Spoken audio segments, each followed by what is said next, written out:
Okay. All right. All right. So you have to, I'll time you. So when there's 2 minutes left, I'll say 2 minutes, and then 1 minute, and then 30 seconds, and then stop. Okay. Okay. Okay. So you can start. Okay.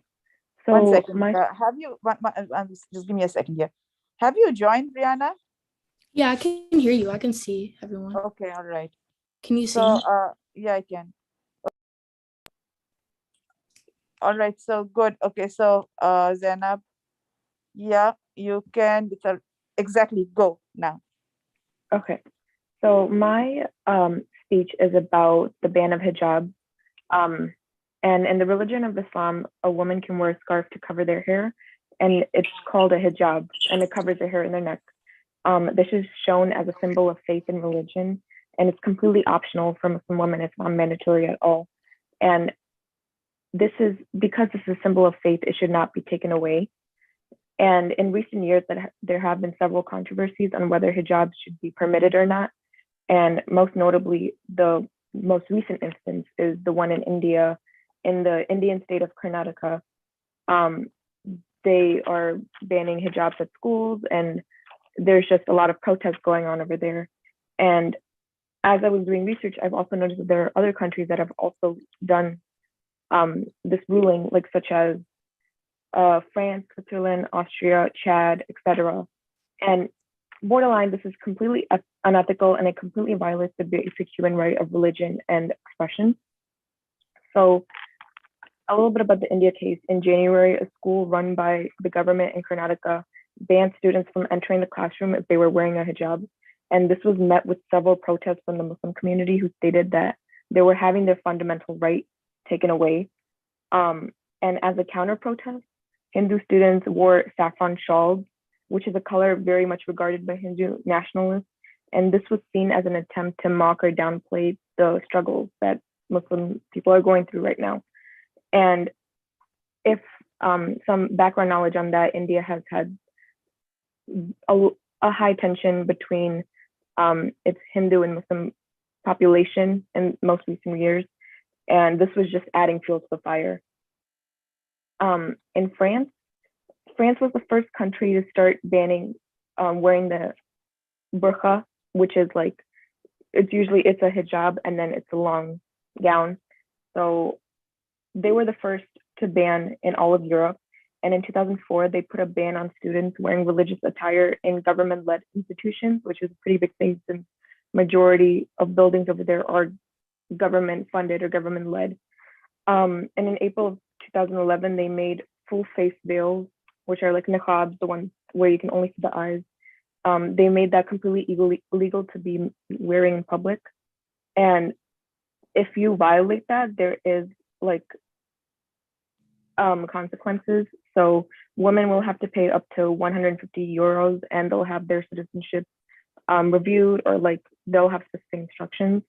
And then there is a 30,000 euro fine for anyone who forces a woman to cover up. And then other countries that have restricted Muslim women include Belgium and Bulgaria, Denmark, Switzerland, Netherlands, Austria, Chad, Republic of Congo, and Sri Lanka. These are a lot. I think these are about 14 countries in total, and that's all the countries I could find information on. I'm sure there's more that hasn't really been reported, but it's been kind of set in place for their people. And Chad is the only country listed that has a mostly Muslim majority population, and they banned the hijab and the burqa. And then the Republic of Congo was the first African country to start banning the burqa. And then not only is this affecting human rights, but it's also affecting freedom of expression and religion. And I kind of wanted to relate this back to to Maslow's hierarchy of needs, the pyramid. I felt as this affects safety needs because Muslim women use their religious attire to make them feel safe and protected, and taking that away makes them vulnerable and unsafe. And a safety need is a very basic human need. So this is affecting not only Muslims, but it's affecting like the whole population on a safety need. So in conclusion, if other religions are allowed to wear their religious attire, why are Muslims the exception for it? This is not ethical and it should not be tolerated. We have an obligation as humans to stand up for others and for our beliefs, and that's what we should be doing. Okay, thank you. Mhm. Thank you. All right. Let's go with Brianna's speech now. And once you hear Zainab, once you hear Brianna's speech, what you have to do is you have to think about a counter. This will fulfill your counter argument too, okay? So you have to Okay. do a counter argument for her. Remember what a counter argument is, and Brianna, once you hear Zena will do her argumentative speech after this, you will have to formulate a counter argument for her as well. So to both of you, what is a counter argument? Once you hear Brianna's argument, you have to understand what her argument is, and then restate it in your own words. Get a nod from her saying that yes, this is what it is. Then tell us how you agree with her. So you have to come to a point of agreement. After you say that this is how I agree with you, then move on to how you disagree with her using any of the 5 strategies that we discussed. Number 1, direct denial. She says white and you say black. You have to really come. If she says, Brianna, what's your topic? Your microphone. Sorry. Yeah. My topic is about how music therapy should be like considered for people who are going through a hardship in life. Okay. So I don't think you were there, Brianna. Excuse my I'm having symptoms of COVID. My 2 children are down with COVID, so that's why I'm feeling quite sick. So that's why I'm with mask and everything. So okay. So Which was the one that we went over in class and you checked it. I'm sorry. This topic that I had was the one that you checked and you said it No, no, was no. okay. I am not talking about that. I just said that I excuse me for my mask and everything. I'm sick Oh, tonight. Got COVID. I don't know whether I have COVID. Both my kids are down with COVID, and I'm having some symptoms right now. So that's okay. So yeah. So to Zainab, so she's talking about how music therapy is helpful, right? And so a direct denial for both of you can hear this. A direct denial, if she talks about music therapy and you completely throw out her topic out of the window and say that music therapy, there is no science behind it. There's only what you believe is conventional therapy through medicine or through counseling. There is nothing. Music is not a conventional form of therapy, and you just throw it out of the window, which we call direct denial. She says white and you say black. If you're that strong about another therapy or completely tossing it out of the window, that's direct denial. Number 2, strategy number 2, how do you disagree with her, is you challenge her reasoning. You say what the reasoning that you've used to say that music therapy is is one of the best form of, or whatever, is a strong form of therapy. The reasoning, you challenge the reasoning that she has used. Okay, think about the reasoning and challenge that. Or strategy number 3, you challenge the relevance of her claim, saying that that you're talking about music therapy. Have you looked at art therapy? Have you looked at maybe touch therapy or aromatherapy? These are really better than. So you deprioritize her, take music therapy out of priority number 1 and show how other competing therapies are. So basically you challenge the relevance. Okay. Number 3, you can also challenge her proof, her evidence. Okay, the evidence that she gives. If you think that that's botched up or that's not current, or that it's just based on opinion, there's not scientific research behind that, then challenge that. Strategy number 4. Strategy number 5, one of the hardest to do. You accept that yes, music therapy is good. As I understand it, I do agree with you.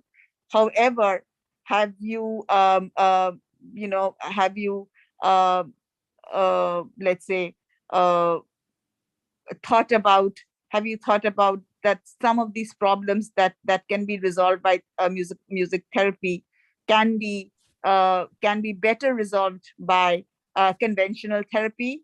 um, uh, that more, it's faster, more conventional therapy through medicines, or it is faster, more effective, more insurance will pay for it. Sometimes music therapy is not paid by insurance. Okay, so all these are some of the 5 strategies. So you will have to think about that. I'll give you all time, and if I see that you're not moving in the right direction with your counter argument, I'm going to steer it. Okay, and I'm going to moderate the session. So make sure you do counter her argument with your counter argument. She hears your counter argument. She what she does is she restates your counter argument. So Brianna will have to after hearing your counter argument, she's going to restate it, and then tell her how she agrees with you and then how she disagrees with you using any of the 5 strategies that we have talked about. So she's also going to do the same thing, and then she summarizes her refutation. So you're going to do counter argument. She's going to first go with the first argument. You counter argue with her. Then she provides her refutation. Similarly, when you go for your speech, Zainab, you do her first argument. Then Brianna counter argues with you, and then you need to refute yourself. Okay. All right. So right now, let's have Brianna on board. Okay, in terms of time, you have 3 minutes. Right now, what time? I cannot even see. One I second. thought it was Is it 10? was What time is it? 10, 16? yeah. What? 10, 16, right? So you have 3 minutes, 17, 18, 19. Okay, so you have three minutes. And when 1 minute will be left, I'll be just doing this.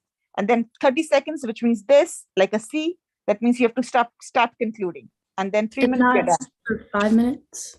No, it's 3 minutes. Oh. We talked about it a number of times in class. Okay. Oh, I mean, I'm Okay. I'm gonna try All right. to keep up because I'm kind of sick. Okay. All right. 1 sec. Start. Music therapy should be considered for anyone that is encountering any type of hardship or struggle that they're going through life. Through some articles, there was a new field of research called neuromusicology, which has proven that music activates every part of the brain, which also can activate different chemicals. There are many ways music can enhance the health and function of the brain. This can include boosting certain brain chemicals, which can help improve your mental health.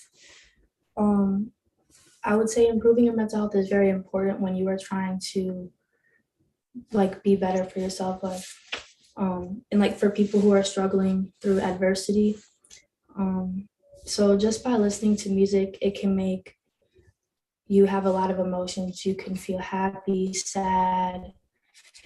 And I would say that being sad isn't really a bad thing, because I would say people use sad songs to cope with their emotions. And also music can help make you be productive throughout your day, like motivational fast songs. Also, music therapy, or just listening to music, or even making music, like playing an instrument, can even help excel students in improved language development, test scores, increased brain connectivity, increased spatial intelligence, which is more of a visual learner, and an increase in students' IQ. So music can help with all ages, including seniors as well. It's not just for younger people. And I would say it's very beneficial. And during this time, especially after the pandemic happened, there were a lot of anxiety and depression from people.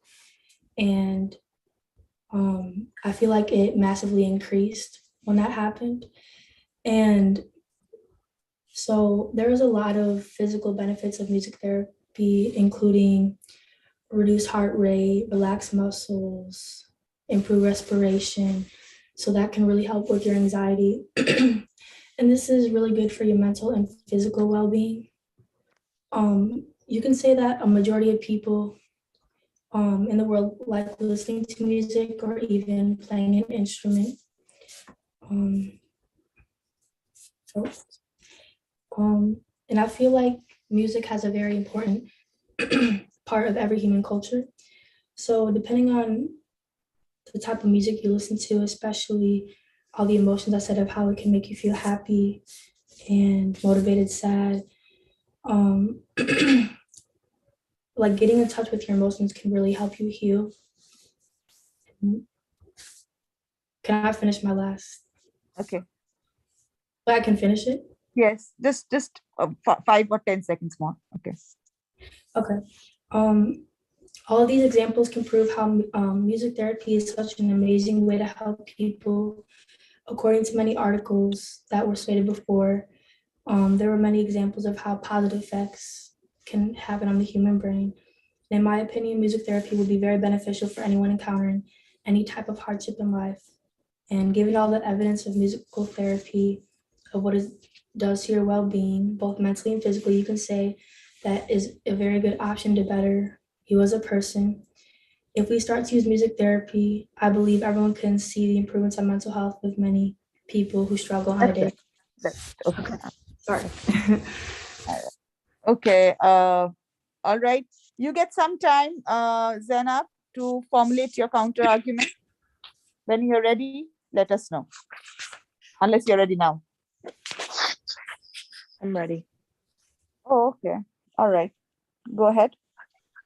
So I agree that music therapy is an effective way to help other people, but is it a very like superficial type of thing? It is very personal, which I agree with. It's a personal thing that everybody can choose, but can it really get to the root of the problem, like cognitive therapy or therapy that's more made by professionals to rewire your brain?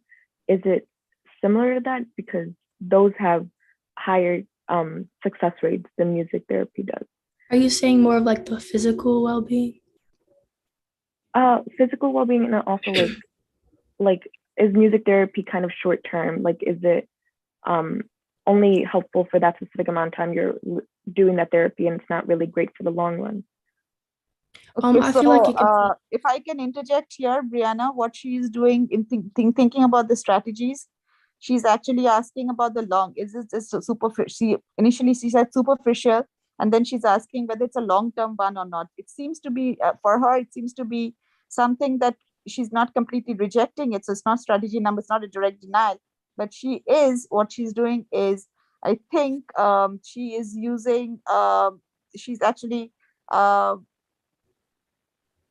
It's a mix between strategy. She's questioning your reasoning to kind of and your evidence. So she's questioning your reasoning. She's challenging your reasoning and your evidence, saying that in your evidence, did you find that music therapy has a long lasting impact, or is it just a like a beginning therapy, but for something uh it isn't foolproof, or it isn't that kind of a temporary fix. It's not a hardcore, strong, permanent fix. Am I Zainab? Is that in the correct Yeah. direction? Okay. Now Um, you have time. You don't have to respond right now. Take your time to respond, unless you're ready. oh, I'm ready. Oh, okay. All right. Okay. Go ahead. I would say that it really depends on the person, but there's so many different types of genres for music, and um, even I didn't get to say this part, but even for like seniors, like people who have Alzheimer's, like um, they don't really have the communicative skills, and sometimes they just lose the ability of completely speaking. And so if they just hear it, they can still get that happy feeling and just like a memory of it, like a little flashback. So I feel like that's what I meant by like how it can help for all ages. And it's not like a specific genre. So like everyone in every culture has like their type of song they like to listen to, whether it's indie music, rap, jazz, classical, etc. All right. Thank you, both of you. All right. I'll move on to Zainab's speech now. Zainab, you can start your speech. Okay. Okay. So you have exactly 3 minutes, Zainab. So it's 10:24 right now in my clock. And you can start. So by 10:25, 10:27, you should be done. Okay. All right. You can go.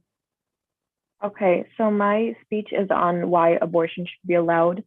And this is a very recent issue as well because there was a Supreme Court decision that was leaked on the overturning of Roe versus Wade, and it was giving individual states the right to decide whether abortion is legal in their own state or not. And this decision gets rid of a federally protected right that the U.S. has not experienced in half a century. And then, according to some professionalists, some states are already starting to write laws to keep abortion legal in their state. But even after all these years, it just goes to show that women's rights are targeted still. Banning abortion is not only a woman's issue, but it also transgresses into an inequality, a free will, and a reproductive issue. So it hits on so many levels. Um, According to a forecast determined by analysis, there are about 25 states or half of the US that is going to end up banning abortion if this decision ends up becoming true. So the decision was leaked and the final court opinion is expected to be published next month. So that's when we'll find out what is actually going to happen. But some facts on why I am pro abortion. Abortion is more common than people think. According to Amnesty, every year about a quarter of pregnancies in the US end in abortion. So that's 25% of every single pregnancy in the US. And then 37 per 1,000 people get abortions in countries that ban abortions and that have laws to have abortions banned, and 34 in 1,000 people um, are get abortions in countries that allow abortions. So there's still like that number is still very similar whether your country bans or does not ban. And then when done by a trained professional, it's one of the safest medical procedures, even more than childbirth is. Banning abortions does not ban them completely, it just makes them unsafe. So according to the World Health Organization, the actual definition of an unsafe abortion is a procedure for terminating an unintended pregnancy carried out either by persons lacking the necessary skills or in an environment that does not conform to minimum medical standards or both. So they also reported that 25 million unsafe abortions happen each year, with most of them happening in developing countries. The health risks are extremely high, and it's like the largest cause, third leading cause of maternal deaths, and about 5 million people receive preventable disabilities. So, in conclusion, there are several negative outrisks to banning abortions. Like it affects health, it affects human rights, and in shorter terms, banning abortion is not going to get anyone anywhere. It's just going to end up making people do it, whether it's legally or unlegally, because it's a human's right. And then that's it. Right. Okay. Uh, all right. So, Brianna, you heard her speech. I would like you to frame your counter argument, restate her theses, and then tell us where you agree. Tell us how you agree using any of the five strategies. Then summarize your counter argument. Take your time. Tell me whenever you're ready. Yeah, I just need a second. Yeah, take it.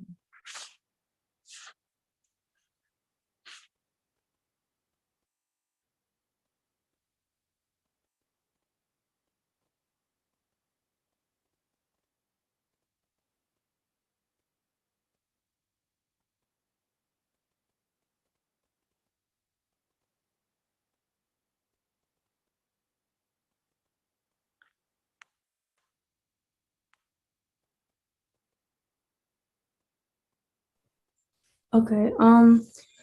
So I heard you say that you're against them or the government banning abortions, and you did state how. Wait, is that restating the thesis? Yes, that is restating. Okay. Yes, I you didn't did know it. if that was exactly her. Okay. Yeah, yeah, she's yeah. And I did understand how 25% of the US is about to ban abortions from happening. But why would you say that it's unsafe to unban or to ban abortions? Okay, here I'm going to interject real quickly before you respond. So why does she say that it is unsafe? I think she did provide that, Brianna, in her, unless you want, she did provide in her speech that some of it is done unsafe because are you questioning her evidence? Yeah. Okay, so you want some more stronger evidence to show why it is unsafe. It is sometimes she mentioned that illegally done. Some people, some women have medicines, and so you want some more stronger evidence to show that it is unsafe. Okay, that's fine. All right. So Zainab, I'm not going to reiterate. She is questioning your evidence, and because you mentioned that it is unsafe, you did provide evidence, but I think Brianna would need some stronger evidence to show why uh, why is it unsafe for women for us to ban uh, abortion. What will happen as a result of this? If you could have some stronger evidence that shows that it is an unsafe procedure or unsafe for women in general. You can take your time to respond, maybe to get your facts or figures, and take about a minute, and then, or if you're ready, then you're ready.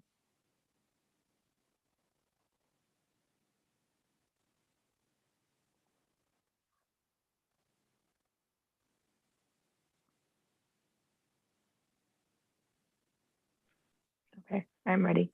Okay, go. So I want to respond to that with an instance that happened with a woman named Claire from Ireland. She already had 2 children and she suffered from multiple health conditions. And one of the biggest ones was pulmonary hypertension. And if a woman with pulmonary hypertension gets pregnant, they have a very, very big chance of either dying or becoming extremely ill. And because Ireland bans abortions and like they have restrictions on who can get abortions, when she went to the doctor, they said, you're not able to get it because you're not at risk as of right now. Because the only time she would be technically at risk was when she was going through with the pregnancy. So she was turned away. So that's things like that, medical conditions like that is what makes them unsafe, because they'll go and they'll seek it out a different way from somebody that's not a professional and that's not a doctor, and they'll end up they could die, or they could be disabled for like life, like instead of just making it legal and being able to do it safely. Okay. Brianna, do you have a follow-up with that one? Or? Yeah, because I have to go against it, right? No, you don't have to follow up. The session ends here. You don't Okay. have to. Okay. No. But if you have a question, you can obviously ask a question to her. But No, my I grading have- here is stopped. I heard it back and forth, and my grading purposes is done. But out of your interest, you can ask a question to Zana. No, I'm good. I don't have a question. Okay. All right. All right. So this is being recorded. So 1 second, let me stop the recording here. And